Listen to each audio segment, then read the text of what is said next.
Welcome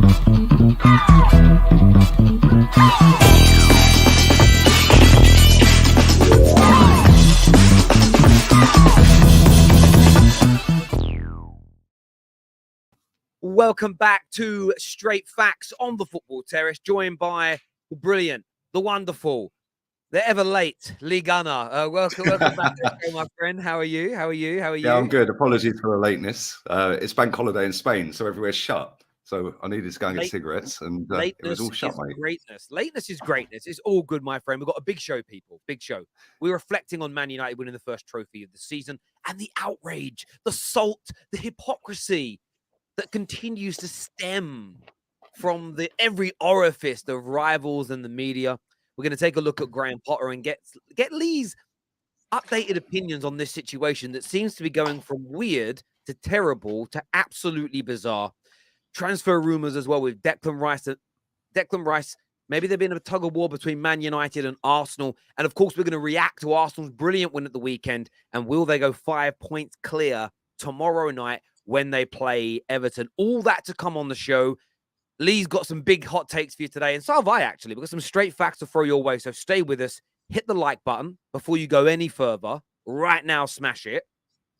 But the first thing I want to start on is your reaction to United winning the first trophy of the season. Casemiro masterclass.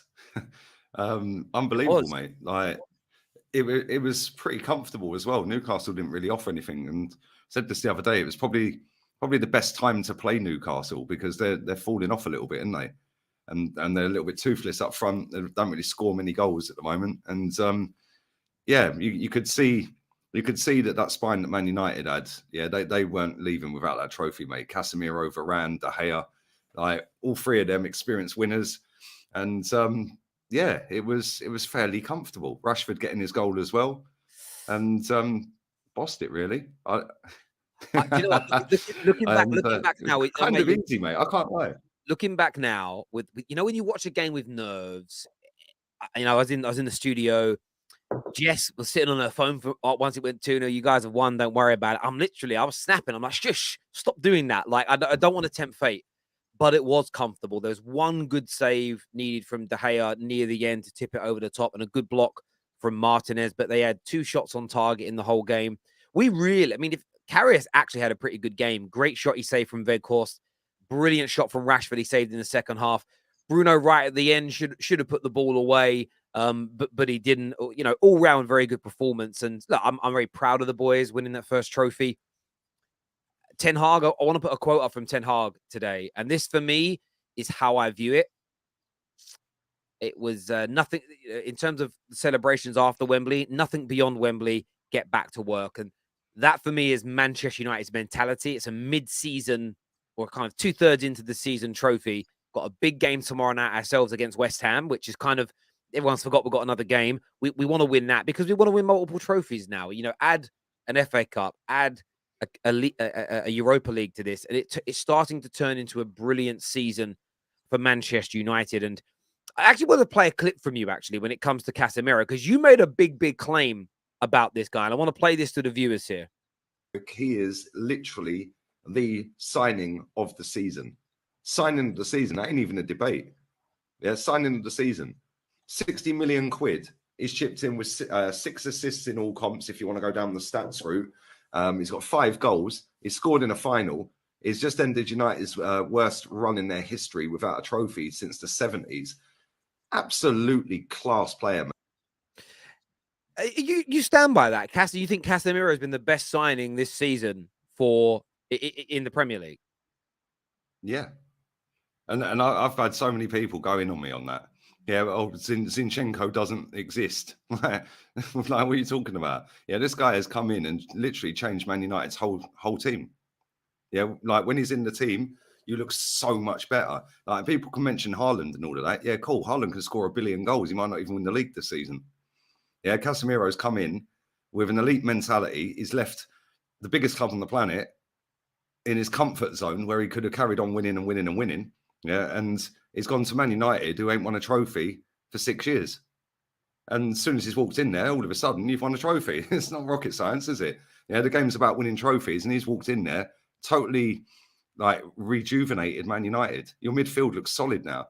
Yeah, you look like you've got a system in place, and and it's no coincidence that you're playing better since he's got there. And you didn't have him for the first couple of games where you got battered. You sign him, and you've been pretty relentless ever since. Let's be real with it. And I think, listen, people are sitting moaning about it. I don't care. At the end of the day, he is easily the best DM in the world. That ain't even debatable for me. I think, listen, he certainly is. Someone said yesterday on the show that United aren't at the level of City and Arsenal, and not in the Champions League. So therefore, Casemiro's performances can't have him labelled as the best DM in the world. My kind of rebuttal to that is, if a lot of people still think Messi's the best player in the world. Does that mean if he joined Man United this summer, done what he's done throughout his whole career, delivered what he's done for his country still, and performed brilliantly for Man United, he suddenly wouldn't be the best player in the world? It's a nonsense. Casemiro was so disrespected when he arrived in the Prem. Let's think about what Graham Souness said. Steady Eddie, not world class, not that good. These pundits have egg on their face, and there's a lot of United players that deserve credit for us being third in the league, being deep in the FA Cup, knocking out Barcelona. There's a lot of players winning the Carabao Cup, but Casemiro, for me, he is the standout player, not just for his ability in the DM role, protecting our backline, solidifying the midfield. It's those leadership abilities. And he said, this is a fact, he spoke to Man United the day after the Brentford humiliation, because the deal was almost done at that point, and said, let's get this done. I will fix this team. He looked at it very much as they need a player like me in that middle.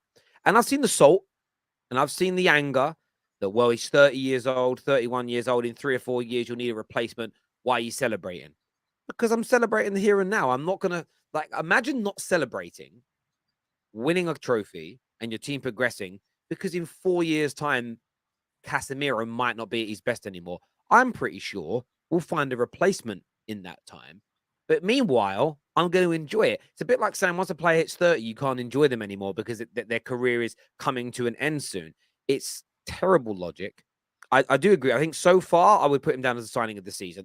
I say so far because there's still multiple trophies to win, and there could be other players in the next 2.5, 3 months that step up. And let's just say Gabriel Jesus returns and just scores 15 goals between now and the end of the season. You win the Europa League, you win the Premier League. That'll be a shout. But Casemiro so far, I don't think anybody has been better than him. I think it's an absolute great shout. And it's part of the reason that Man United are back to winning. And I think United winning trophies, it should be sending fear out to rivals in the same way as Arsenal returning to almost to their very, very best. It should make rivals very, very fearful indeed. And they are fearful. Danny Murphy admitted it today on TalkSport. He said, as a Liverpool man, he said, I'm completely and utterly worried about this return. This here says, Terrace, we'll come back to Arsenal. I'll come back to your Arsenal comment a little bit later, my friend, and I'll explain the title of this to you. Lee's just dropped off, maybe some connection issues. We'll be back in a minute. Casemiro would walk into the Chelsea team and instantly improve it. He would improve every team in the Premier League. There's no shadow of a doubt. He really, really wouldn't. My edit made it onto the football Terrace. Big up Terry and Lee Gunner.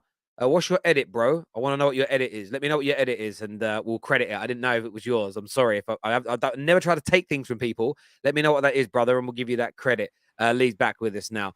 But there we go. A spacebar. When I say fearful, yes, fearful. Like I don't know why fans pretend they're not scared. When I go away to Man City, when I go away to Arsenal now, when I go this weekend, we play Liverpool. I'm fearful of that place because we don't have a good record there. I'm fearful of good teams. I'm excited about the games, but of course there's a fear. And United are getting back to being scary. And that's why we're seeing bitterness, just like this here. Listen to this from Martin Keown. About Manchester United, and the Man United fans are going to say, oh, that's typical Keown, coming here. But let's look at the League Cup. Yes, I mean, it literally is typical. Let's look at the League Cup. Let's look who they've beaten. So they beat Burnley at home. They've beaten Charlton at home. They've beaten Forest team, who were kind of like way bottom at the bottom of the table, really not the best of teams. And now they're champions. They've won the Carling Cup. So, Jim, people are now talking about quadruples and all sorts of things. Let's have a look at this in 6 weeks' time. Well, I mean, that's true. I mean, but this is what's crazy. I get what he means. Let's look at the quad in 6 weeks' time. United fans are bantering. No Man United fan honestly believes you're winning all 4. There's a bit of fun with it. But let's just take a look at what he said about the League Cup. We played Charlton. Charlton knocked out Brighton, who knocked out Arsenal. We played Forest in we played Forest in the semis, who knocked out Tottenham, and we played Newcastle in the final, who knocked out Southampton, who knocked out City. So I'm focusing on those teams because they're the top 4 as it stands in the Premier League right now. It's not Man United's fault that the quote unquote better teams failed in this tournament. If they hadn't failed, then United maybe wouldn't have had an easy run. But imagine blaming that on us. Like you were saying before we came on, like the way some of the media and modern day fans are like belittling the winning of this trophy. It's crazy. Yeah, it's mad, mate. Martin Keown's a shambles. Like, real talk, he's a shambles. That guy won 3 titles at Arsenal. Yeah, 3 FA Cups. Yeah, he won the Cup Winners' Cup, I think. Like, mate, maybe he's salty because he never won the League Cup. I don't know. Maybe that's what it is. Like, he's won everything else. He ain't won the League Cup. Maybe he's salty. The fact that he sits on national radio, on the biggest sports radio station out there, and I've said this to you the other week, players will listen to that and go, "Oh, it's only the League Cup." Like, he's saying it's only oh yeah, but look who they've beaten. Well, how comes you never won it then, mate? Like, do you know what I mean? It winds me up because this is not the first time he's come out with stupidness like this. Yeah, he said the other week when we were like 8 points clear at the top of the league. Yeah, but nobody expected us to be there, Jim. We're our aim's top 4. No, it's not. The aim is not top 4 when you're clear. Yeah, the aim at the start of the season for the football club may or may not have been top 4. Either way, I think that's stupid anyway. But then when you're sitting on national radio and players are driving to training, we know that a lot of the players listen to this channel, yeah, and they're listening to him sitting there going, "Oh, well, Arsenal's aim's top 4. It don't matter."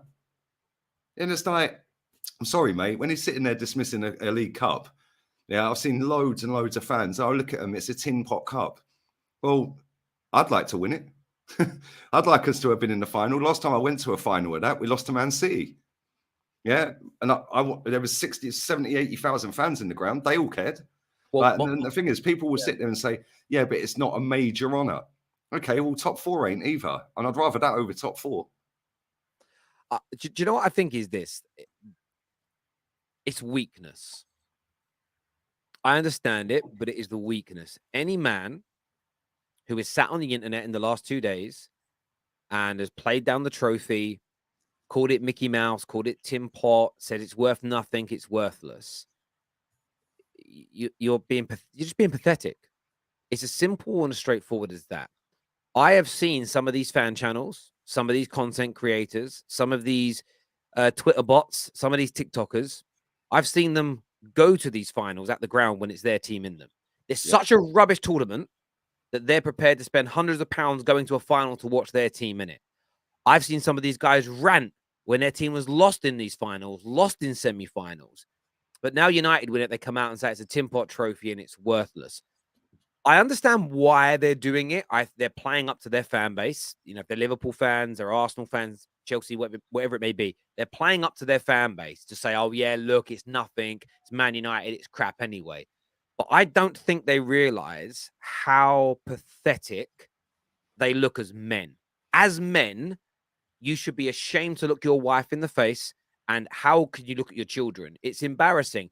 And it's almost this element of kind of keep your powder dry. It's sort of trying to win every battle every 5 minutes. And it's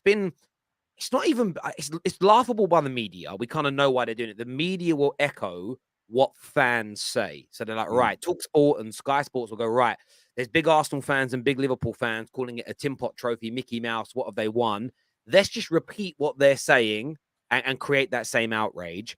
But we're laughing at you. Real football fans are sitting back and they're laughing. And it's a case of this.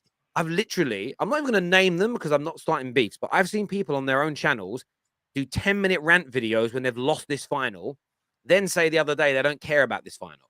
It's laughable. And I know the Football Terrace community don't follow and hang on every word of people like this, but it's just shameless because then when you win it, what happens is you get attacked in the same way by more mindless dullards, and then you cry that they're not giving it credit. Where for me, it's like, I can take it. I expected it. I said it in the build-up on the top 6 on Friday. If Man United win, Mickey Mouse, Tin Pot Trophy will come out. How much money have you spent in the last decade to get there? Blah, blah, blah. I knew it would happen. I'm just laughing at these this boring. Imagine that is the only bit of banter that your brain can come up with. A 15-year-old joke. Rinse, repeat, rinse, repeat. Dead banter, boring. And no wonder the vast majority of the people who do this have zero career in the content creating world because they've got no creativity. They're repeating the same thing, which made individuals famous a decade ago for doing it. No wonder you're angry. No wonder you're being pathetic. You know, it's honestly, I find it so funny to watch. And, you know, one person I want to give credit to who didn't do it, and I give him so much respect for this, Igal. Igal for me is often like, I call Igal Twitter with eyes and lungs, right? He's often the walking, like if Twitter came alive, it looked like Igal. But I give him a lot of credit. I give him a lot of credit because he just said congratulations to Man United. He's probably itching to be salty, but he just said congratulations to Man United. And do you know why I'm proud of him for doing that? Because because for me, it's a case of he knows that he talks about trophies being really, really important, and he can't hypocrisize himself online. He was a man. He took it on the chin. He'll save the banter for another day. It's actually funnier if Man United fans build up their expectations and then fail, rather than telling them now they're crap and they're worthless, because then if they fail at something bigger, you've lost your opportunity to banter them. And some people think what they're doing is funny. And people say, I'll tell you why you're so pressed about it. Bruv, I ain't pressed at all. I'm laughing at you. I think you're pathetic. I literally sit there and laugh at you. It's brilliant. And I'm just saying. Some of these people are the same people, by the way, and I'm going to call them out. AFTV. AFTV were at the cup final. I was there 2017 when we lost to Man City. Right. Well, if it was such a Tin Pot trophy, why were you there in 2017 then? Like, and if we'd won it, it would have been the greatest thing since sliced bread, wouldn't it? Yeah. And what winds me up with it, yeah, is last season we got to the semi-final against Liverpool, and our fans were cheering a 0-0 draw away. Yeah, at Anfield in the first leg. Right, with 10 men, and Ben White was laughing at Minamino. Do you remember that? Yeah, and then they came to the Emirates and beat us 2-0. Yeah, and then everyone was like, oh, well, we had a good run. It would have been nice to have gone to Wembley. Now, fast forward a year or so. Yeah, or 2 years, I think it is, sorry. Fast forward. Yeah, and all of a sudden, it's a Tin Pot Cup. Well, if we ever get to another League Cup final, then I'll take it they're not making a single bit of content over it. Well, this is... But they'll all be twerking for tickets, though, Terry. The thing is this, right? I've seen people make... Like, I think it's funny if someone makes a slide dig. It's like, oh, well done on winning. Tin Pot trophy, but well done. I can take that. That's just off the cuff. I've seen people make full-length videos, full-length TikToks, write threads on why it's not worth winning, why it's pathetic that Man United was celebrating it. And literally a year ago, they were celebrating it. And I just look at it and think to myself, is that what this industry that I'm in has become? That shameless, that mindless. And for me, like, I can stand here with my head above water and be like, I haven't got salty all year with Arsenal doing well. Last year, like when Liverpool were moving towards a quad, I wasn't slagging it off or playing it down or anything along those lines.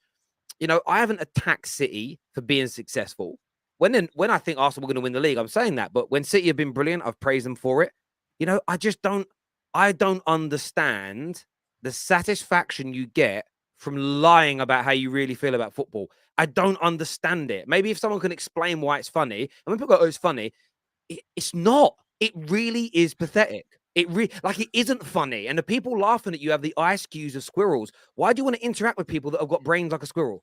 It don't make sense to me. It's honestly, it's a bad look. And this is how United's a bad look. All the guys that think it's funny, take it to your girlfriend or take it to a girl that you find attractive and go, oh, look at this banter I did. Man United won a trophy that I think's great. And I said it was rubbish. She's going to look at you like, what are you doing? That's how you know it's a bad joke, because you wouldn't show it to your missus. You wouldn't do it in front of, like, you wouldn't do it. You just know it's bad. It's crazy. But yeah, for me, the problem is, Terry, yeah, is that is what football online has become, social media.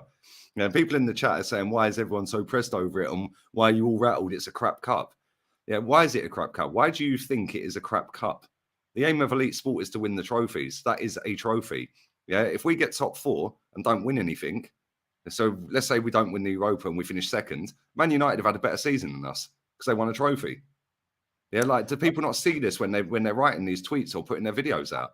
I think a lot of it as well, Lee, is like on a real level. A lot of it is it's a way of people trying to put up a shield to protect themselves. Some people are doing it for banter because that's all they've got. Being shameless on Twitter is their life. Like they've got nothing outside of it. Their life is that's the only time I ever get any validation. So I've got to be shameless.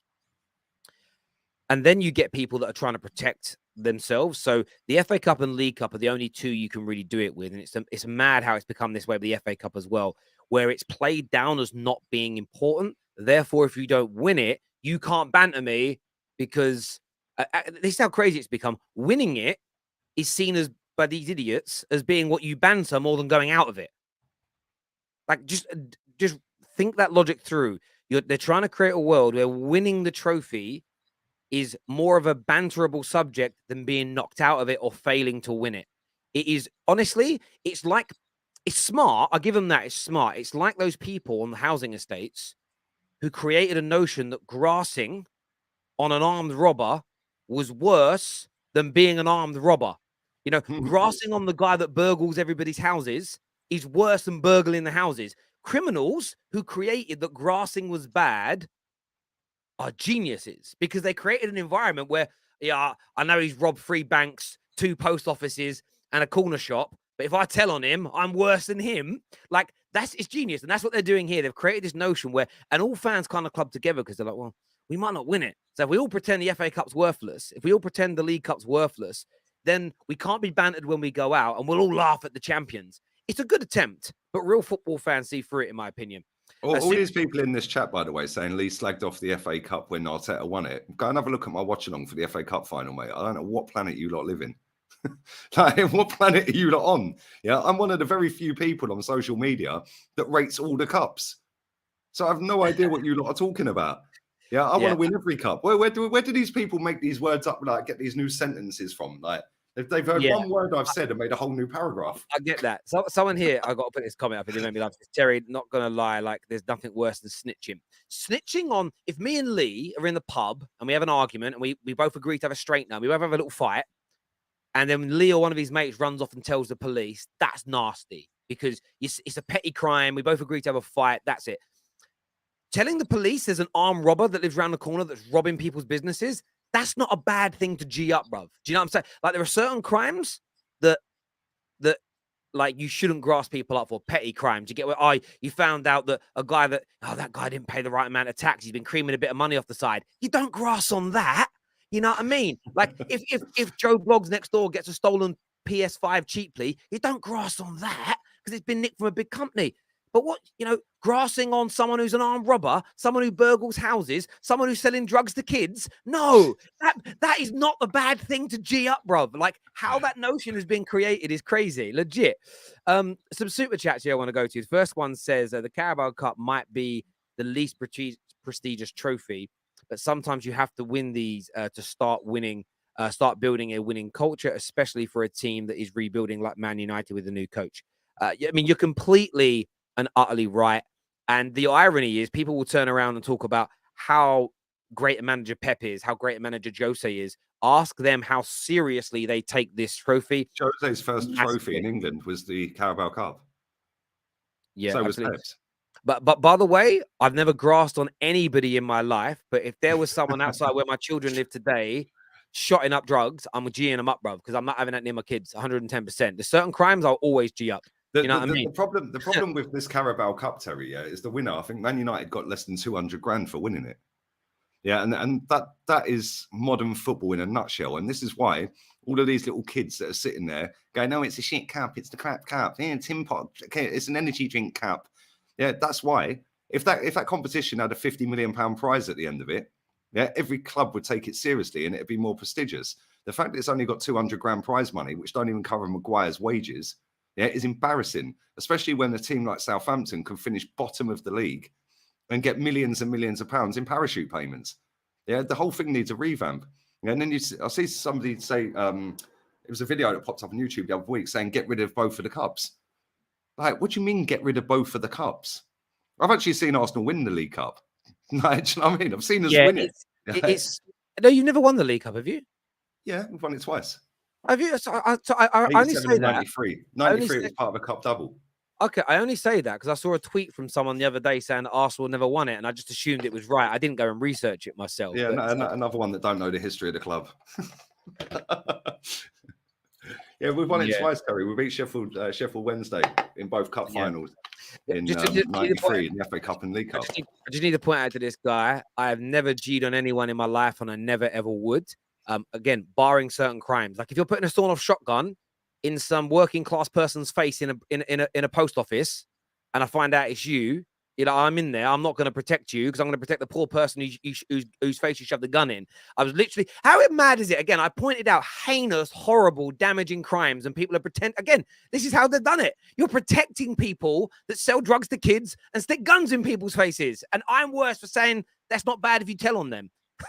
Listen, think about what you're saying for a moment, my G. Think about what you're saying for a minute. Deep in. Can I just highlight this comment quickly? Ali in the chat says they need to get rid of the League Cup. Why?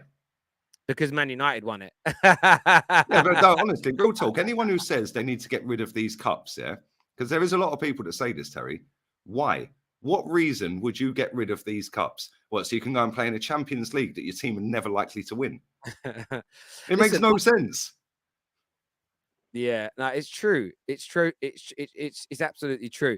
This here says the Liverpool fan on TikTok mocked the League Cup, saying United over celebrating when literally a year ago he's kissing the badge in the pub, and that's my just point. a meme, mate. He's a meme. Well, but that guy I don't mess with because this guy has been dropping N-words, the N-word in reply to people on Twitter and stuff like this. The fact that people like follow this guy is crazy to me. It's just a parody of him. It's just a parody. He doesn't mean it. People got to understand 99% of TikTokers are not saying things they mean. It is all for effect. They don't mean it. If they come on long format content where they're going to be challenged and asked to explain it, they all fall apart and crumble instantly. Has the guy got a YouTube channel? I bet he ain't. No, because he can't hold an audience for more than 10 seconds on a TikTok. Exactly. Someone here says it's debatable how important the Carabao Cup is, but let's agree the Carabao energy drink is a Mickey Mouse drink. In fairness, I've never tried. I don't drink those kind of drinks. I don't know. They're really bad for you, I believe. But I hear you. The thing is, though, right, is if Pep Guardiola and Jose Mourinho have taken that competition seriously, why do all these other fans of clubs that don't bother winning anything, don't try and win anything, they're lying, feel like it's not a great cup? They're lying. Then they 100%, Terry. I'll tell you right now, all of these people that are sitting in this chat that are saying it is a crap cup, I guarantee if you got offered a ticket for the cup final and your team was in it, yeah, you'd be the first one there, mate. Trust me. Yeah, you'd be the first one there. I've been to cup finals, Terry. There is no better feeling than winning a cup final at Wembley and you're there, mate. Yeah, it beats anything a top four can offer. Totally agree. Winning the league, obviously. Totally agree. This here says, Terry, have you heard about Potter? I'm going to come back to Graham Potter later. We'll leave this one. We'll leave this one starred. Winning trophies also breeds winning mentality, which is absolutely which is true. The Carabao Cup might be the least. Oh, sorry, already done that one there. Winning trophies is not easy, so it should be celebrated to the max. I couldn't agree with you more. This here says, as an Arsenal fan, I want to win every competition we're in. No excuses. Everyone belittling the League Cup needs a history lesson. Come on, somebody with standards. Big up Trouble Studio. Or just tell the truth how you really feel. Just ask a Spurs fan how they feel winning this cup. As a Chelsea fan with no expectations this season, a cup like this would have been great for us. You're absolutely right. And again, Chelsea fans, when they lost to Liverpool last year, the anger for months really over the goals that were disallowed, like it didn't mean anything. Of course it does, and that's why it's bullshit. Do you know what's crazy as well, Terry? Right, is Martin Keown sitting on TalkSport. Martin Keown played for George Graham. Like he's literally played for George Graham. Yeah. So, well, hang on. Would you sit there and say to George Graham, "No, I don't want to play in that, mate. It's only the League Cup." He wouldn't, would he? So what's happened to him, mate? What has happened to that guy, man? 110%. Spacebar here actually said your own fans were calling it a mockery cup when your nearest and dearest were winning it. Yeah, but those people are idiots as well. Like, I'm not here protecting Man United. I'm here protecting football. Though Man United fans that do that are morons. They are morons from outer space with zero brain capacity and no creativity on how can I banter? I'm just going to say it's a Mickey Mouse Cup. Imagine being that stupid, lacking that amount of brain capacity. You can't think of any better banter. It's awful.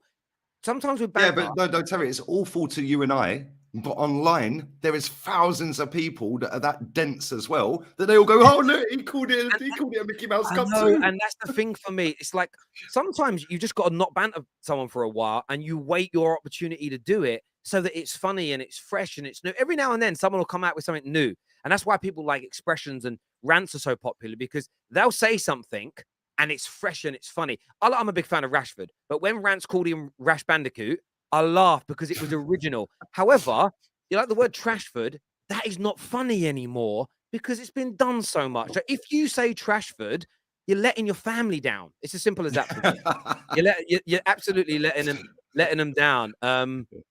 You are. Lee would sell his ticket for a pack of Stella. Do you know what? I'll do it for one can, mate, let alone a pack. Yeah, how about that? I like that. Shame, maybe if you save your super chats, mate, you might be able to go to a game one day. This here said that trophy matter. Look at the Newcastle fans. Exactly, those Newcastle fans were so desperate for it that they wanted it so much. It's unbelievable. And do you know what's mad? Right, Casemiro's lost one final out of 16 he's been in. Yeah, and look how happy he was to win that cup. Yeah, that is a serial winner that has won the biggest competitions you can win. Yeah, and he was happy that he won that cup. So all these fans that are sitting there saying it's a crap cup, tin pot cup, cool. Serial winner Casemiro, don't think so, mate. No, I absolutely agree. And Hassan makes a point here, but I want to expand on this point. He says every fan wants their club to win a trophy, but I do think top four and no trophies is more important. Top show, keep it up. Context. So it was all going so well up until that point. But there is context to it. So if somebody said to me, like, if your team's good enough to win the Champions League, and someone said, right, fourth and no trophy, but you're in the Champions League next year and you're good enough to win it, or fifth and the League Cup, but you're not in the Champions League the following year, that becomes a debate. Because if your team has got the ability, finances, manager to go and win the Champions League, there is a part of me that's like, okay, would I forego a trophy in that scenario? If those are the only two options, then I would probably take top four, no trophy, with the chance of winning a bigger trophy the next year.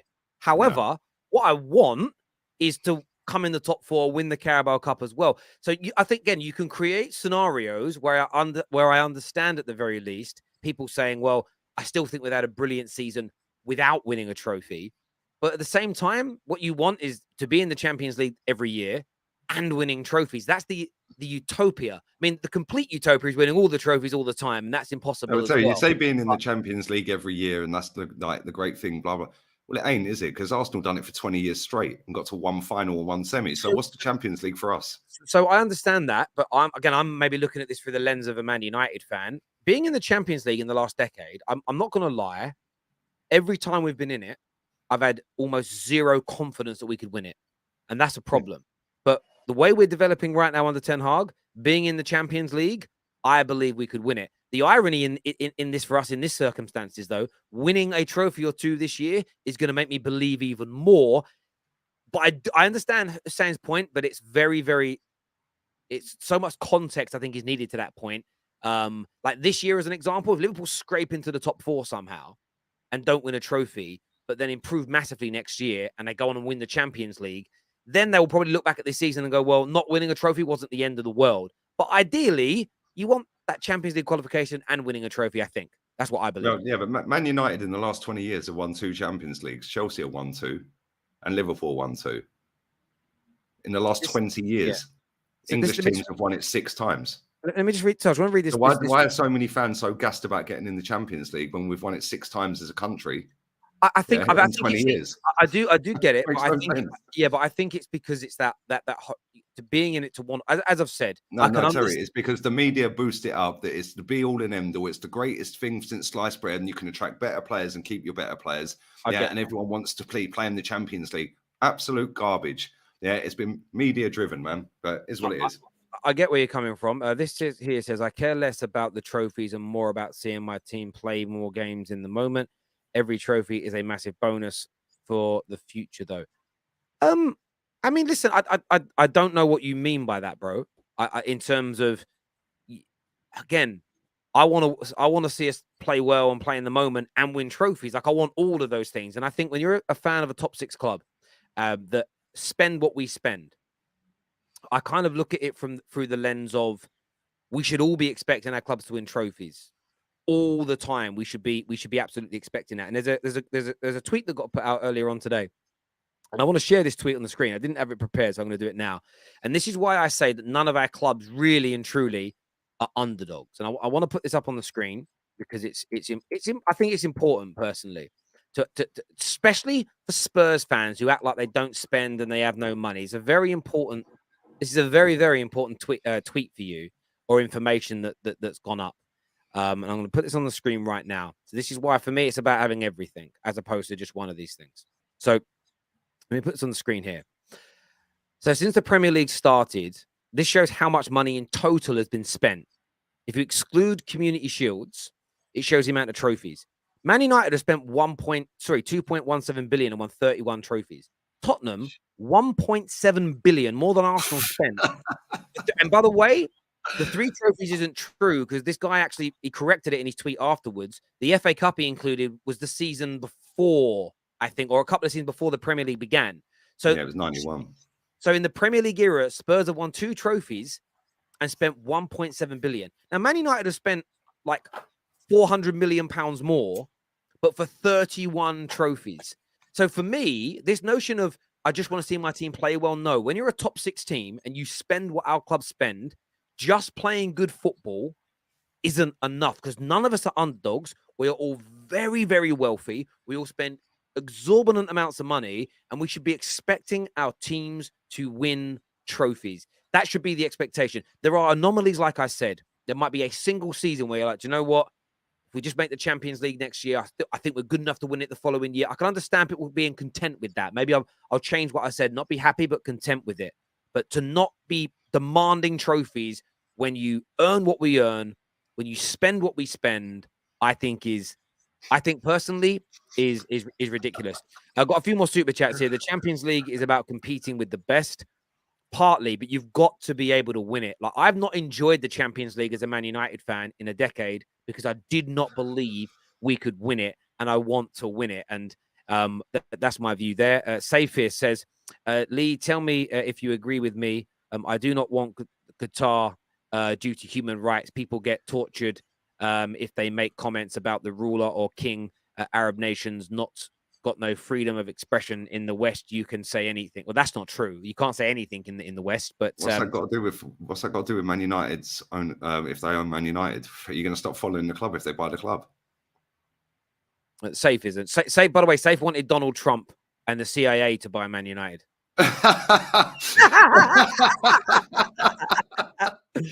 No, that guy's a weirdo, man. Seriously. Yeah, listen. This is the guy that keeps harassing me. He's been harassing me for years. Yeah, let me come on and educate you on Arsenal, bro. If you support Man United, you know nothing about Arsenal. Right? He doesn't know anything about Man United. To be absolutely honest with you, he changes his tune. So he'll have he'll literally 1 minute he's like, I'm not giving any more money to the Glazers, any more money to the club. The next minute he's like, Terry, you're a disgrace because you don't buy shirts. He just flaps with the wind. Whatever direction the wind's blowing in, what's the popular thing to say? He just says it. Is he going to stop following United if Qatari owners buy it then? No, he's absolutely not. He absolutely isn't. But there we go. Viewers, make sure you're hitting the like button for us and subscribing to the Football Terrace. I don't know. A few people keep saying, Terry, why are you pressed about people not? It's not. I don't expect anyone to enjoy Man United winning trophies. I'm enjoying the salt. My message is, when you say things like it's a tin pot trophy and it means nothing, you need to understand how pathetic you look. Legitimately, you do. I don't care how many thousands of you stick together and go, no, we all think it's funny. You don't. You tweet it, and then you sit there and sink into your own soul and go, why have I just done that? I'm so pathetic. I got 9 retweets on it. be better than that. Be better than that, and just smile. And trust me, you actually smile more. And I've learned this because I've got away from being a salty rival. When I turn around and go, City are just brilliant, I just feel better. I feel better about it. I can actually handle it more. Yeah, but Terry, you're a football fan. This is the problem. These people, are just social media fans. They're not football fans. They're online just to banter other fans. That's it. They don't know nothing about the history of their football clubs. Yeah, they don't know anything at all about the football club. Yeah, they're just there. Yeah, because like you said earlier, they've got nothing else in life. So it's Absolutely. like as soon as they finish school, they run home and get on Twitter to banter everyone else. It's pathetic. Guna Dan here says there's only 3 to 4 trophies every year. None of them are easy to win. They should be celebrated. It's heritage for your club, both fans and club, etc. Great point, because when you compare size of football clubs, you go off of trophies. You don't go off of top 4 finishes, do you? Yeah, you don't. It's all off trophies, unless you're a club that doesn't win trophies. So I remember living in Manchester, legitimately, City fans used to, like, when you debate who had the best club, the City fans would, this is back in like the early noughties, when I lived in Manchester, City fans would still debate they're a better club. And they would say things like our floodlights are higher, we have better food, the grass is greener, the pitch is flatter, it's easier to get in and out the stadium. That was what they used to say why they were a better club. And I just used to laugh my head off. And I just used to think to myself, why would you ever bother? You know, it's like me standing next to Jamie Foxx and trying to convince everybody I'm better looking and more talented. It's just stupid. Like it just wouldn't work. I swear the man's won Grammys and Oscars. He's good looking. He can do everything. I can't compete on a talent level or looks. He's not hung like you, though, is he? Probably sexually with women is the only thing I got. Probably. I reckon I could give him a run for my money on that one. I know more about football. I reckon I know more about football than him, but there we go. Trophies and success literally is history. Absolutely. It's crazy to banter. It's terrible, but it's just terrible banter and you look pathetic. FUT mindset settings have screwed the fan base. Ultimate Team has screwed. Maybe, I don't know. I mean, I played that, but yeah, it has 100%. Look at the hype for Adama Traore a couple of seasons ago. Everyone was hyping him at 70 mil. Yeah, the guy's rubbish. Yeah, same with Saint Maximin. I had a debate with you about Saint Maximin. Yeah, and you were saying he was half decent. I was like, no. No. You must have misheard me. I think St. Maximum is. I put St. Maximum in that categories with the Zahas, where they're like eye test merchants' dreams. They look good, but they very rarely deliver. And Zaha's better than him, but I put them all in that category. Plus, I said this to someone about Zaha. Someone said to me, "You're wrong about Zaha." I'm like, I'm not. Man's nearly 30 and he's at Palace. I'm right. He ain't elite. He wouldn't be at Palace at 30. With all due respect, like he just wouldn't be. But no, it's a maximum for me. He's a show pony. There's not enough. When it comes off four times a season, it looks amazing, doesn't it? yeah. 100%. 100%. This says it's hard to boycott the Middle East. They own hotels and the shares in the healthcare sector in the US. Congrats to United. It's a trophy. Anyone who says otherwise is just salty. Big up to you both. Thank you, Snake. Look at these we've got proper men watching the football terrace. I'm loving this. Proper geezers. Proper geezers watching. Speaking of weird geezers at the moment, I wanted to ask you about Graham Potter, because I can't lie to you, Lee. I can't lie. I'm confused. I mean, the way he's talking is mad. Talking about Klopp, talking about Arteta.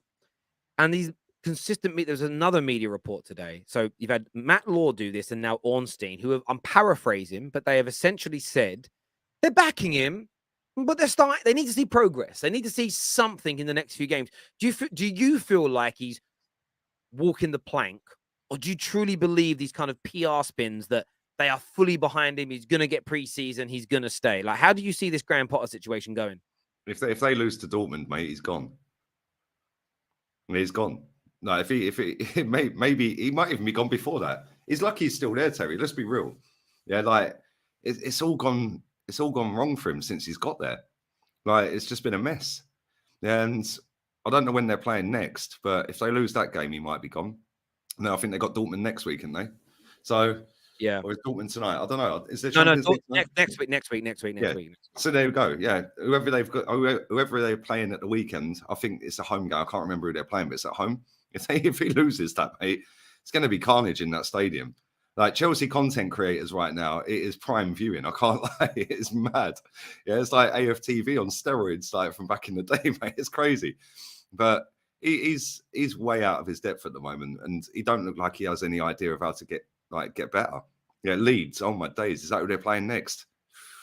They got Leeds next. They just, like, I started off with someone that was sort of backing him, give him time, give him opportunity. And I got sucked into, and listen, I'm a man, so I can always admit when I'm wrong. And I got sucked into this kind of Arteta thing of, Arteta had time. And then I started to think a bit more about it around Arteta was an anomaly. And I mean that in the sense of Arteta, I think, is a really, really good manager in the making. But doing what he did, fighting through that adversity, is rare. Then you start to look, Premier League win percentage as Chelsea managers, the worst. Like, I don't even remember who Ian Potterfield was, but he was better. Glenn Hoddle was better. David Webb was better. Ruud Gullit was better. AVB was 20%, 21% better than Graham Potter. Rafa Benitez, look at that. And they had banners up when he got the job. Exactly. The Saris of this, I mean, the one that's quite low, actually. Thomas Tuchel shocked me a little bit. Like Phil Scolari got sacked almost quicker, and he had a 56% win ratio. Managers like Antonio Conte's, I mean, Avram Grant's being the highest is kind of weird. He took over a brilliant Jose team, and I still don't think Jose should have been sacked. But this man is the pits. This man has 2 wins in 17 games, and there is no progression. They're not moving forward. And I honestly, I call out Man United fans a lot. And I've said recently that if the Glazers end up staying at Man United and any Man United fan dare gives that club a penny, I'm going to lose a lot of friends. Well, I'm going to lose even more friends in the Man United community, because I am going to come for them all by name, by channel, by individual every single day. I'm coming for them, because I've seen all their videos that says, I'm so glad they're leaving. They've ripped us dry. They're greedy. They don't care about money. If they stay and you give them money, I'm coming for you. Simple as that. I feel like that towards Chelsea fans that are defending this guy. I understand that the need to publicly be loyal, to publicly make your club look as good as possible. Good PR, you want it. But sometimes you've got to put your club first. And sometimes putting your club first means damaging your club, being rude about your club, like speaking out of turn, if you like. I don't know what the right phrase for it is. Sometimes tough love is toxic and negative, Terry. Sometimes being negative is a positive thing for your football club, because it can knee jerk and kickstart a reaction that's needed. This man, I don't care what he did at Brighton, Ostersons, or whatever they're called. This guy is not good enough at this moment to manage a top 6 team. He is so out of his depth. He's making consistent mistakes. They have got to sack him. If they don't, and they give him the preseason and he starts next season, it's 2 years where they're going to achieve nothing. And I know that there's always more seasons to come, but imagine how you feel as a Chelsea fan right now. The reality is, if they really stick by him, you're going to have 2 wasted years, completely wasted years. For me, that is the bit that would make me so angry inside, that they are going to waste another season if they stick by this guy. Do you know what the craziest thing is? You just compared and said about Arteta when he took over the job, right? Arsenal were already in the gutter anyway. And we've been in the gutter for time. Yeah, so it was, I wouldn't say it was easier to get through the adversity, but it's not going into Chelsea that are used to winning stuff and won a Champions League 2 years ago. Do you know what I mean? And finished third and stuff like that. You didn't go 17 games only winning 2 of them in the league. No, you won an FA Cup in the first season. There were things, not everybody liked Arteta, but it wasn't this bad. As bad as it was at times under Arteta, this is worse. It's much worse. Mate, Terry, they've won 2. Mate, somebody put in the chat a minute ago, Real Madrid has scored more goals in England since the turn of the year than Chelsea. Rashford has more goals. Rashford scored more goals than them in their entirety this season. He scored more goals. Crazy, mate, it's mad. And the thing is, I watched them against Tottenham the other day. They don't even look like scoring. They've got all of them players, and they genuinely don't look like scoring a goal. Like, it's mad. How can you not get a team with all them players in it to create chances and score goals? It makes no sense. Yeah, and Todd Bowley, all the way through that Tottenham game, was sat on his phone. Yeah, just texting all the way. Every time it panned on him, he was texting. Yeah, and it's like, was he texting Potter to tell him to put Mason Mount up front again? I don't know. It's mad. And the thing is, who's going to take the job, Terry? Who's genuinely going to sit there and go, yeah, I fancy a bit of that? Listen, Chelsea fans denied the rumour from Graham Bailey last week that they'd approached Poch, and Poch said no. Of course, they were going to say it's a fake story because being rejected is more bad press, and they don't want that. I believe they're already sounding managers out. The problem they've got is we've seen already that they're picking part of the team. It was a board decision to not let Aubameyang play in a handful of games, not Graham Potter's. It feels like the Ziyech situation was a board decision because Graham Potter's been playing him since he came back. Graham Potter likes him. I think he has no control. And I think for a lot of managers, they're looking at the operations behind the scene from Todd Bowley. They're looking at the lack of control the managers have got. And it's almost a case of, yeah, I might come in on a nice contract, but managers don't want to be embarrassed. Managers don't want to have no chance of winning. And there's big problems there right now. And I think that if this guy, and the way he's talking as well, it's just unbelievable. And if they don't sack him soon, I do hope. Look, as a Man United fan, I want Chelsea I don't want another team coming back to the fore. I don't want another team improving. But I care about football fans, and I don't like the way Chelsea fans are being treated. However, the fans are protecting him. The fans are pushing the PR that are standing by him. They're a disgrace. You're actually damaging your football club. You're hurting Chelsea. Terry, these sexual innuendos are getting brazy. Bro, don't be insecure about it. They're not to you. I'm not making them towards you, bro. Like there's nothing to worry about. I promise you, it's all gonna be okay. This here says, Lee, would you take Graham Potter at Arsenal? Not now, I wouldn't. No. This here says, why hasn't your brother resigned already? Because he's waiting for the bag. He's waiting for that 50 mil payoff, mate. Exactly. He ain't going to go. Terry, have you heard about Potter's excuses? First, he's comparing the squad, saying the squad has too many injuries. Now he's complaining the squad is too bloated, distributing training sessions. Well, this is the problem, though. And this is why you know he's got no control. And look, we all live and learn. I have financially how they bought all these players is brilliant. How they've managed to balance it financially. The idea is bring them all in now and let's develop them. The mistakes they've made is one that I didn't really think about at the time, especially in January. They didn't sell anyone. They had to get rid of 10 players as well, and they didn't do it.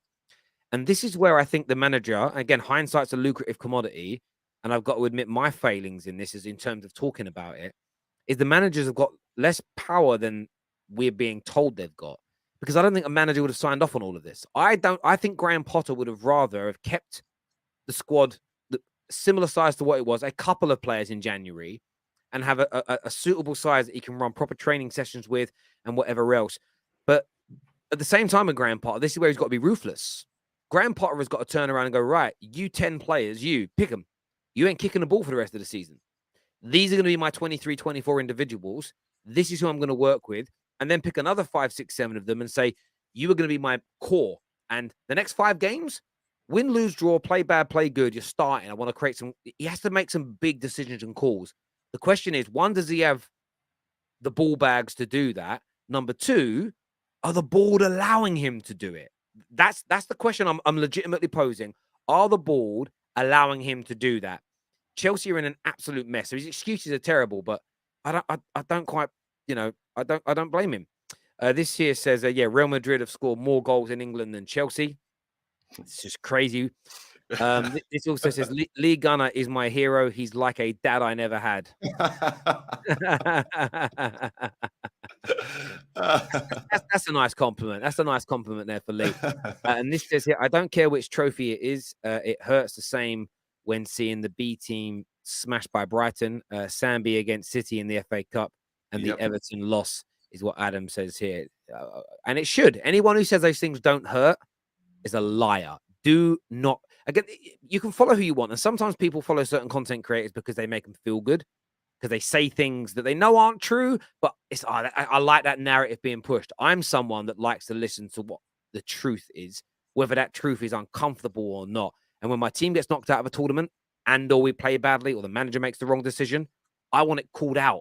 I don't want to sit there and go, yeah, but there's these 5 excuses and it's all going to be okay. It's not how I with that, Terry, right? Is when we got knocked out of the cup, everyone to Manchester City, everyone was saying, oh, but it don't matter. We've got bigger fish to fry. Well, if it don't, excuse me, if it don't matter, why do you all sit and watch it then?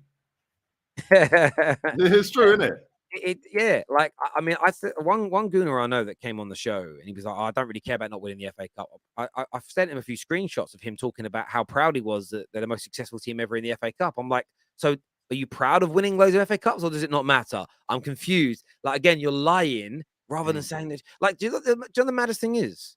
There's no shame, no humiliation in saying, I'm gutted we lost that game. No one thinks any less of you. They think less of you when you pretend it doesn't matter. Lee, if you were the Chelsea manager, what would you do?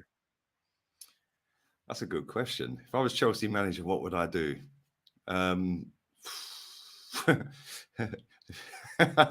That's a tough question because you don't know who's controlling it. Yeah, is it Todd Bowley telling him what players to pick? Is it Todd Bowley telling him to keep Aubameyang on the bench and put Mason Mount up front? Like, I can't imagine that Graham Potter. Yeah, real talk, right? As much as everyone's bantering Potter, I cannot imagine that he's keeping Aubameyang out the team to put Mason Mount up front. I mean, that just makes no sense.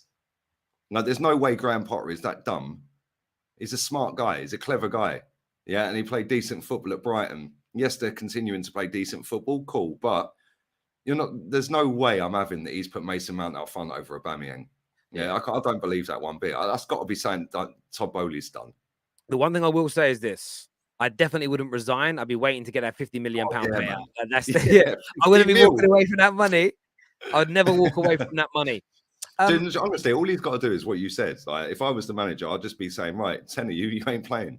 Yeah, how Hakim Ziyech still gets games when he was about to leave the club. It's crazy. It's honestly crazy. Big week, though, for Arsenal. You can go, and I want to go. There was a comment earlier on that said, Terry, why have you said Arsenal to go clear of City? Well, because if Arsenal win, they go 5 points clear, which means they're clear. That they're more than a win in front. It's the most logical title that I could think of.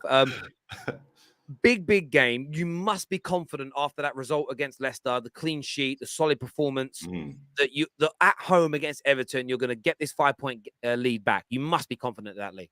I am slightly confident, but at the same time, he's got a crap record against Sean Dyche. And even like I've seen us lose 1-0 to Burnley at the Emirates, Terry. So we know what he's going to do. The manager he's going to come. He's going to try and bully us. Thomas Partey. Arteta said in his press conference today that Partey is going to be training today potentially, but he's barely featured in training all week. So that's a bit of a worry because if they're going to go with Idrissa Gueye, Nana and Decore up against Jorginho, Xhaka and Odegaard, then yeah, good luck. Like, we need Partey in there because them three are just going to bully the three that we've got in there. You know, pace and power. And we need to start the game quick, man, because against Everton last time round, we were shocking. All the way through the game, it could have been like 3-0 at half time. If we come out quick, get a goal, all of a sudden they've got to change their game plan.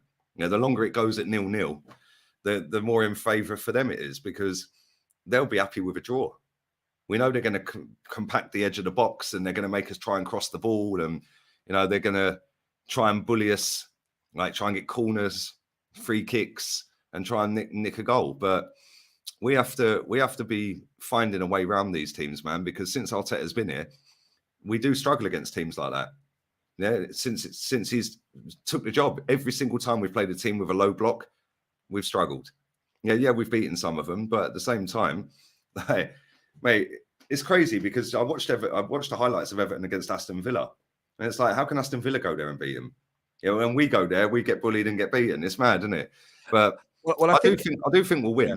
I do think we'll win, but it's not going to be an easy game. And I tell you, I couldn't care less. If we scrape a shitty 1-0, double deflection off a dinosaur arms, goes in off his head like Emi Martinez, and we win 1-0, I couldn't care less. 14 more 1-0s, I'll take it all day long. And this is why when people sit there and say about managers' styles like Simeone, well, I'm pretty sure if we win 14 games in a row now, 1-0, and win the league, you couldn't care less about styles. Well, I think, I'll say this. Look, that they beat you, new manager bounce, crowd was up for it, and you actually, it was the first game of like a little mini wobble, and it was almost sort of like the perfect storm, as you would call it. That'd be the phrase I'd use. You hit a little wobble just as they brought in a new manager, and you've seen with Everton that little new manager bounce is already over. Look what happened to them at the weekend.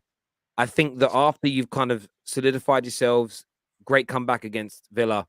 I thought it was only 1-0 against Leicester, but I thought you dominated the game. Yeah. Again, a lot of people didn't watch the match. I know for a fact by the way they were talking they watch the highlights, and they see the score 1-0, all close game. The crazy Most part comfortable game of football you'll ever watch. exactly, when you watch the scoreline against Villa, looked like you smashed them, but the scoreline against Leicester looks like it was a close game. But it was actually the opposite way round, in my opinion. And I think that the defensive stability, the work rate, if you work that hard again defensively against any potential counters from Everton, they're not going to do anything to you. It's such an important game as well, because I think psychologically, if you just rewind 2 weeks ago, City beat you, they go top, fans are panicking, parties out. It was almost looked at as, oh my God, we're going to fall away. To within 2 weeks to be back 5 points clear again, playing well, with City still looking, they had a good result of the weekend, but it was Bournemouth. City still looking vulnerable. The fact they dropped points to Forest, threw away a lead against Leipzig. They're still in the FA Cup. They're still in the Champions League. They're probably going to go through to the next round of the Champions League. There's this element of just to be 5 points clear. It puts all the pressure for me then on Man City in this title race, and it's such an important game. And you, for one, I mean, you were very. I want to play this video as well because I want to obviously make sure that people don't often see this when it comes to you, Lee. But this was Lee after the game on Saturday. Take a listen to this, people. What? He dropped Nketiah, so that gave him a mark straight away. The guy he dropped him for was probably Martinelli, but if it weren't, it was Trossard. Either one. And they both combined for the goal. And it was the most comfortable football match we've ever seen, even though we didn't create a great deal.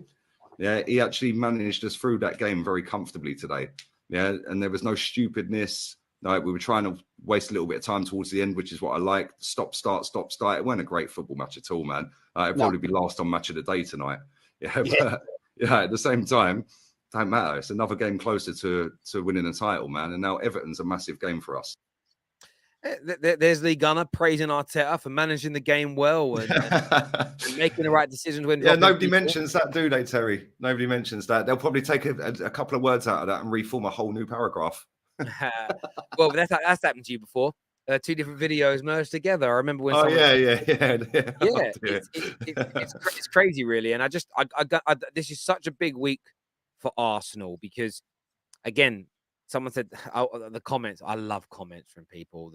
Where's it gone? It says 5 points ain't clear of City. Well, it is clear. It means that City can't just win one game and go back in front of Arsenal. If the season if we go 5 points clear, yeah, it's literally 5 points clear. yeah. Again, people think I'm being biased. I'm just like it's literally what could happen. If the season ends on Wednesday night and we've won the game against Everton, history will tell you we finished 5 points clear of Manchester City. Yeah, it's some of the things people like. Some people are just, and this is why though I don't. When I was saying earlier, the whole like, it's not a real trophy United won. People are bitter that Arsenal are doing well, and I can't do it. It's for me to say something like with that. United though. Like we've grown up on Arsenal United tell. Like at the end of the day, I'm happy Man United are doing well because if Man United are doing well, that means the rivalry's back again because we're doing all right. We're top of the table, mate. You've just won a cup. You're in all other competitions. You're playing well. We're playing well now, and we're top of the table. So it can only be good. And listen, this is the original rivalry in English football. Yeah, and long may it continue, man. It's been a long time coming. It's normally been the online banter show, innit? And who can be the biggest banter club? I will say this. Look, City are going nowhere. I think Man United and Arsenal next season will both be... I mean, some people are trying to put United into a title race. And the reason that I declined a week ago to say we were is by the time we kick off against Liverpool on Sunday, we're probably going to be 14 points behind you because you have you're already 5 points ahead. And you were playing 3 times. Mate, games in hand. Arsenal fans have said that last season. We got games in hand. Yeah, exactly. Again, and this is where I maintain my credibility. I said points on the ball are worth more than games in hand. So what I can't do is then change my logic a year later because that's what pathetic, dullard, weak, puny soy boys do. And I'm not one of them men. I can't do it. Like I can't be one of those people. I just can't. I want to. There's part of me that doesn't want to praise another team, but it's like. I just can't sit there and do it. You know what it is? That's your age, though, Terry. You've got to an age where it's not about playground banter anymore. Yeah, it's actually about I'm a fully grown adult that enjoys good football. That's because, again, I can't be in like me being in a playground right now having laughs and jokes. The police get called, so I can't behave like that. Like I'm not allowed in playgrounds anymore, barring when I pick Freya up from school or Archie up. Like that's the only time I'm allowed in the playground. So I'm not going to do playground banter. Like it's just one of those weird ones for me. Like I can't. Like you get this a lot. Jess has converted Terry. He's Arsenal supporter now, but that's not true, is it? That's not true. I support. It sounds good online though, doesn't it? I see that all the time in your comments. What Man United fans want me to do is like discredit what Arsenal are doing. At the same time, these Man United fans will get angry when people start to discredit what we're doing. Why would I Why would I be a hypocrite that way? Why would I commit hypocrisies like that? I just I don't. What are they all going to say if Arsenal win the title at the end of the season? Because there's nothing they can say. What can they say? Mate, I just can't. For me, I'm not going to be an idiot who's clipped up at the end of the season writing off Arsenal for 9 months and then they lift the trophy. I'd rather be laughed at for them missing out on the title by a few points. Oh, you didn't get it right. Cool, I can take not getting a prediction right. What I can't take is lying about how good Arsenal are and then being clipped up for it and laughed at the end of the year. Imagine being laughed at. Imagine being laughed at and bantered and ridiculed and lose jobs, lose work, lose credibility over opinions that you don't believe. Let that sink in, children. I could never do it to myself. It's like when you have haters, Terry. Obviously, I've got a lot of them, right? But they don't even like each other. They just have a common interest, hating me. They don't even like each other. Yeah. I hear you. So I like this. A fully grown man, a fully grown scared adult. Again, I don't, Tony boy. I don't lose sleep at night about Arsenal. I'm not scared in sort of like it's dark outside. No, I can't he's go out. Terry. He's a good. I know he is. But people take what Tony's like. People get angry. I ain't scared of Arsenal. I ain't like hiding under my bed. I don't mean it in that way. But you know they're good, and everybody has an element of fear when you play good teams. None of us really, when it comes to the weekend, when you're at home to Bournemouth, none of us are scared. But when you go away to Man City, you're like, this is going to be a hard one. We all have it. Like, and people that deny it, again, are just liars. They know what they're scared of, 110%. And I'm a bit scared of Tony. He looks a bit tough in that picture. Some super chats here. The first one says, don't let us win 5 in 6. Arsenal, don't bottle it, is what Thanos says here. Don't let us win 5 in 6. Are you a Man City fan? Man City fans haven't won more than 3 on the bounce all year. So sort that out first, mate. No, I think he means titles, Terry. 5 in 6 years. Oh, 5 in 6, maybe. Why is he saying, please don't let us win? If he's a City, like, what? I don't know. The most positive and happy I've ever seen Lee. Because Arsenal I've been positive and happy all season. The problem is people only rock up in my comment section when we lose. Oh, sorry. And say, and start sitting there going, you're toxic, you're negative. Yeah, when we're winning and I'm praising the football club, nobody says anything. It's the nature of the beast. Terry, I'm happy to be the villain, man. I'll play the villain well. I'm cool.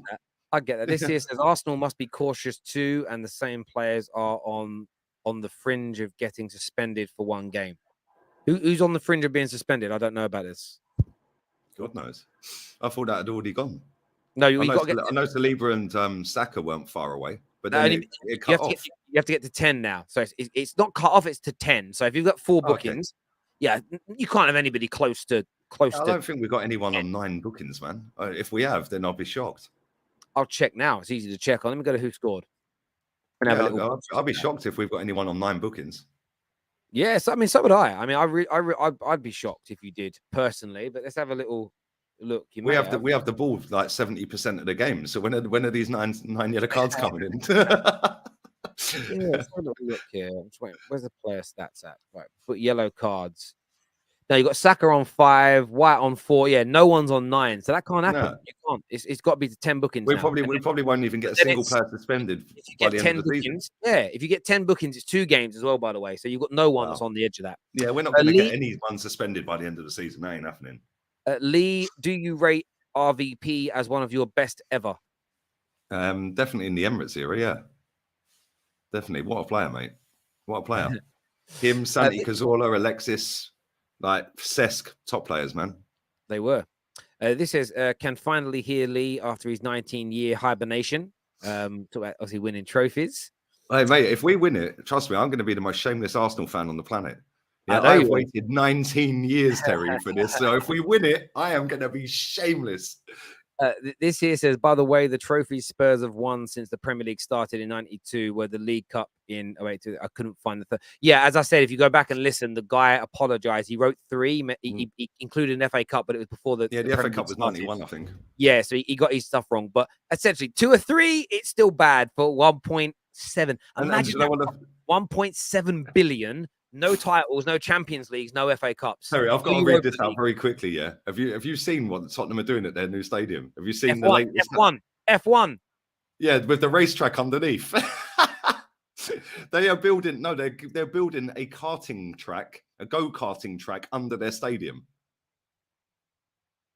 Yeah, they're building a go-karting track under their stadium, mate. Bro. That's mad. I like. There's a lot of Liverpool fans, Spurs fans, who at the beginning of the season kind of liked me because there was this toxic Spurs guy online, and I kind of helped them and like called him out and stuff like this, and he was nasty. But they've all turned against me now because I tweeted today when they announced the F1 coming to their stadium. I don't quite know how that worked, but the F1 being there, and I'm like, this is all great. The F1 at that stadium. Well, I think essentially what I think it's gonna. I think is like, I don't know how they're gonna do this. I haven't even read the article. But like, I'm sure you could kind of shut roads off, and Monaco's done on the streets, so maybe it's like a street race. Anyway, so, the F1's in Toaster. The British Grand Prix in Toaster. That ain't going to work, mate. What, racing around London? So what did I read about I swear I read about the F1 and Spurs today, or is this just a go-karting track? Maybe it's a go-karting track, and you're thinking it's F1 because the British Grand Prix is at Toaster near Milton Keynes. I get that. I just read that the F1 was coming there. Hang on. F1 have signed a 15-year deal with Tottenham Hotspur and will create. Oh, sorry, I didn't read the whole thing. I apologize. I'm dumb. I thought they were going to host some kind of like they were going to do the F1 in North London. That's what I thought it was. But equally, I stay by what I said. I still stand by what I said in the tweet then because they're building something that's designed to make money, right? All I said to them is these things are great that Tottenham are doing as long as every penny you're raising goes towards improving your squad, and then therefore you win things. Then, like, F1 go-kart. So I didn't read the full article, but my point of view is this is still going to generate money, right? It's still going to bring in lots of money for Tottenham. And it's all great. I think the concerts are a good idea. Having the NFL there's a good idea. Boxing there. It's all great to have it all. But if none of that leads to trophies, it's not worth celebrating. Does that make sense? Like, that's the one thing I said. When Man United announced profits, great. But if we're winning trophies off the back of those profits, I don't care. Like, my football club being a successful business is irrelevant to me, being the biggest brand. I look at Arsenal. You have probably got the very best shop, as in the products you sell. I was actually looking after you said it. I went and looked at the quality of the bags and the coats. And you guys have a brilliant like merchandise range. It is top quality gear. It really is. But as an Arsenal fan, if I was one of you, I wouldn't celebrate, we have the best jackets, we have the best shirts, we have the best this, unless it led to loads of sales, which generated money that created the best squad in the country that was winning and challenging regularly. Now, maybe you're going back into that era.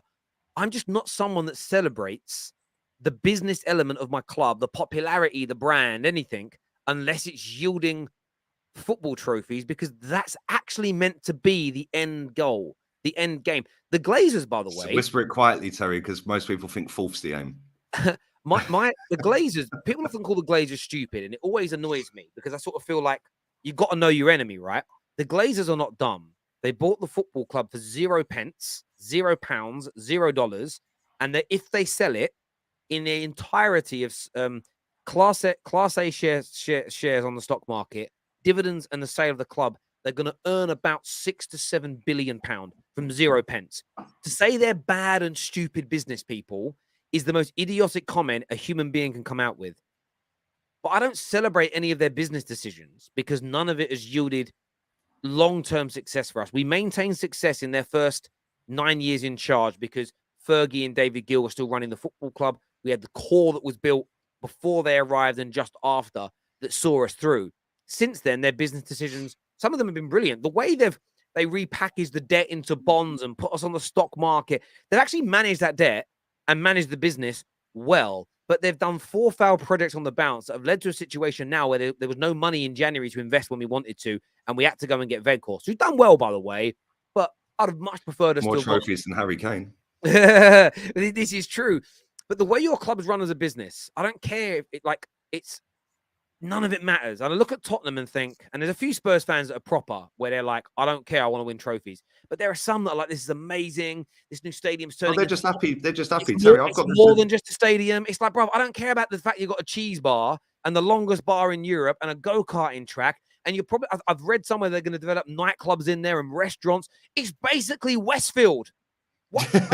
Mate, unless you're winning trophies, why would you ever celebrate any of this? Exactly. Terry, I've just got the Deloitte Money Football League up, for this year or for the last 12 months or whatever, Tottenham's income is 523 million euros. That is 90 million euros more than Arsenal.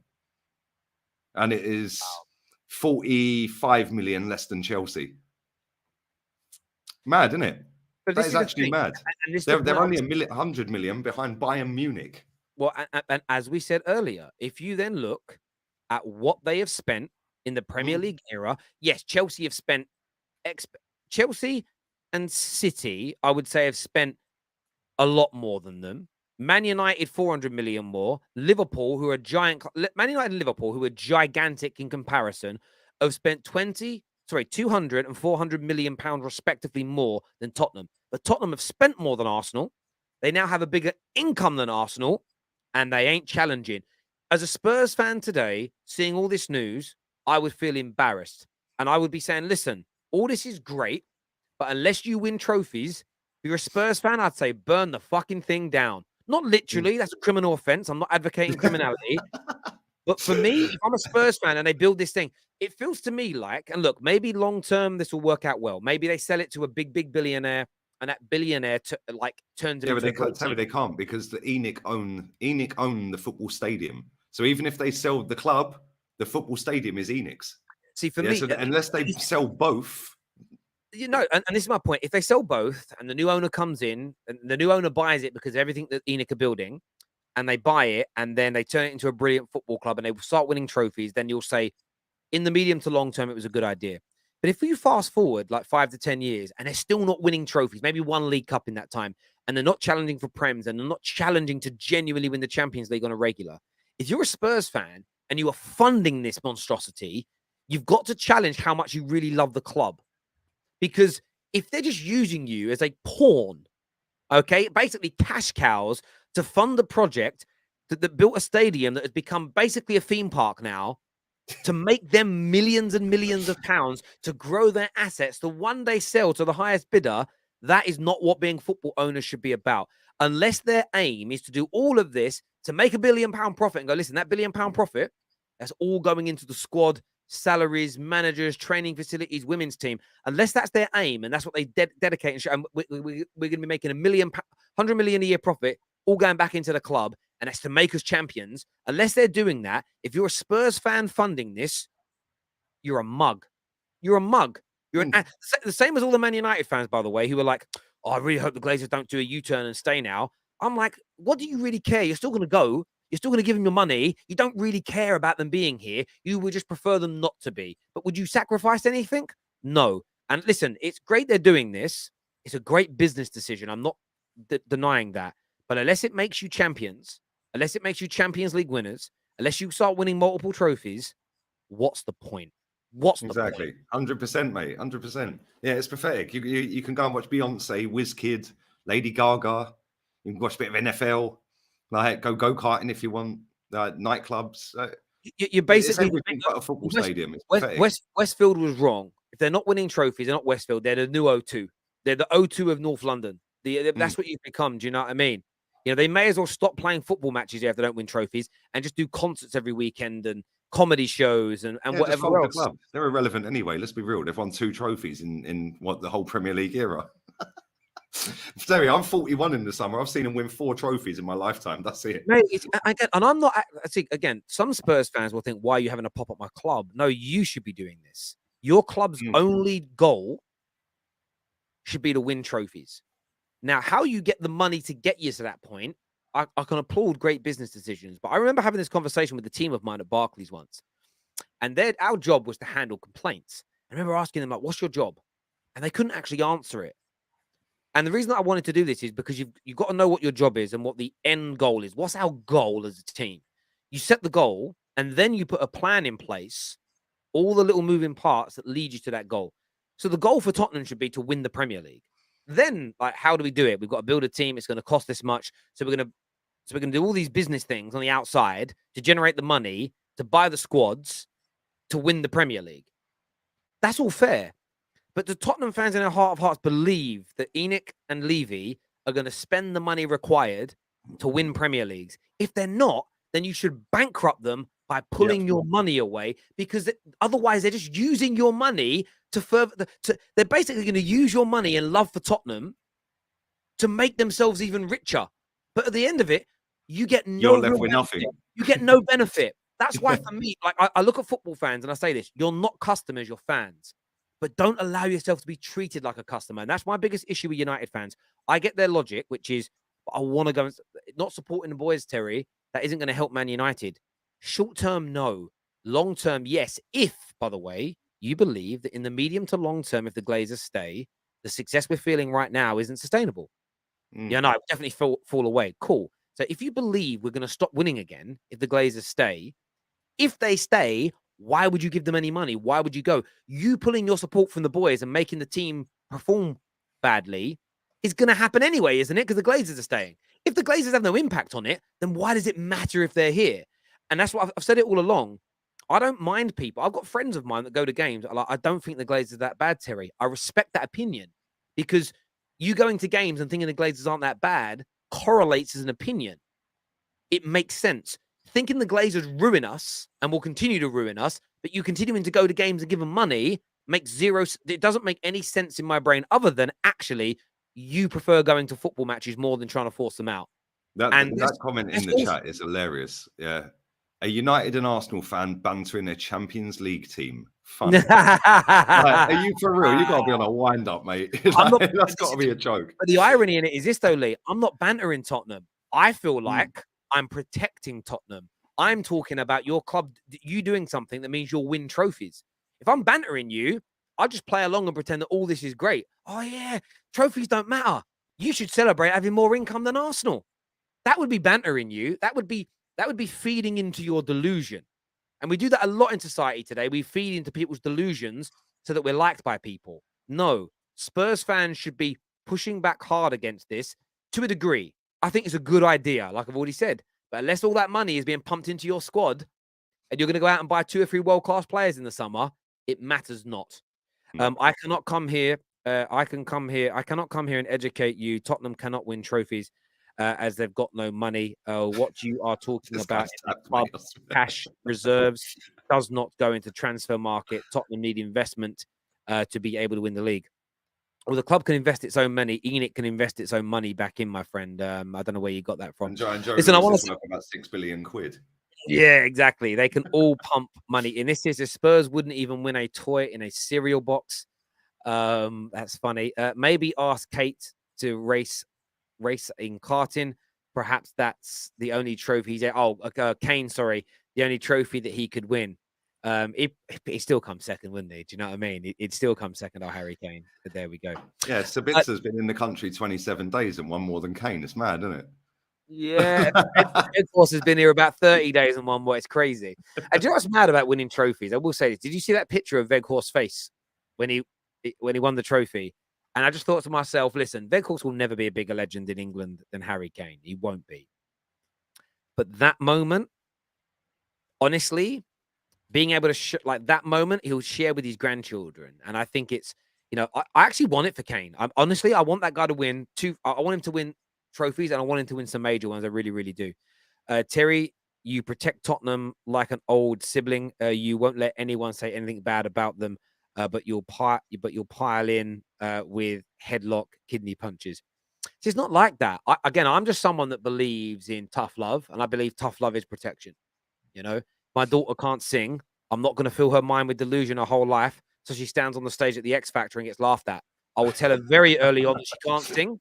It will hurt her in the short term, but it'll make her happier in the long run. That's how I live my life, and I don't care who it upsets.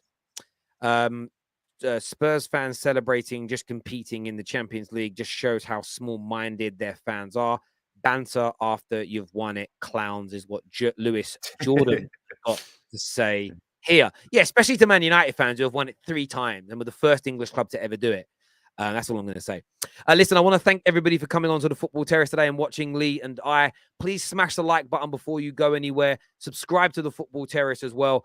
Until next time, take care. Goodbye. God bless. And we'll see you all again very, very